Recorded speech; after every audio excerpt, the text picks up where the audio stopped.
They were found in California in gold country.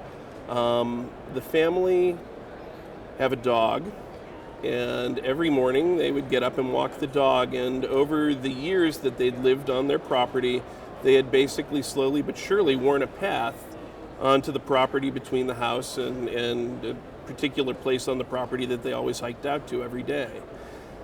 And one day, last February, while they were on that path, for whatever reason, one of them looked down and there was this can. And, they were used to finding cans and nails and bullets and other weird things from the 19th century on the property. And, they were in the habit of digging stuff like that up because they love history. And so grabbed a stick and, kind of pried the can out of the ground. And it still had both lids on it. And it was awfully heavy. And so they carried it back to the house. And as they were carrying it back to the house, it was getting heavier and heavier.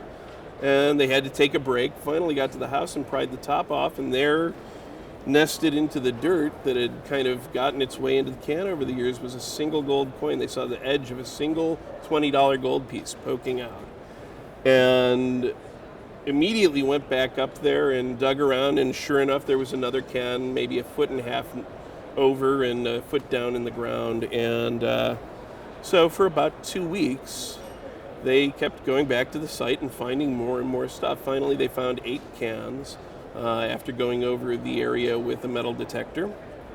And each can had coins in it. And each of these cans had, it's kind of interesting, each can would have sort of a date range of coins. So, there would be one can that was full of 89s, 20s, and another can with, coins from the late 70s and early 80s in it.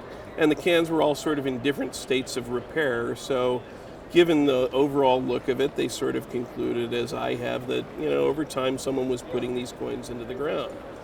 Anyway, they uncovered these 8 cans, brought the material down to their house, and, took the coins out one at a time, bagged them up, put them into a large container, and then thought, well, what do we do? How do we protect this? So the first thing that they did was they dug a hole and buried them again underneath their wood pile. Because what do you do with $10 million worth of rare coins that you just discovered? And, then they began researching, actually, what do you do when you've discovered a treasure? And that's sort of what led them to us.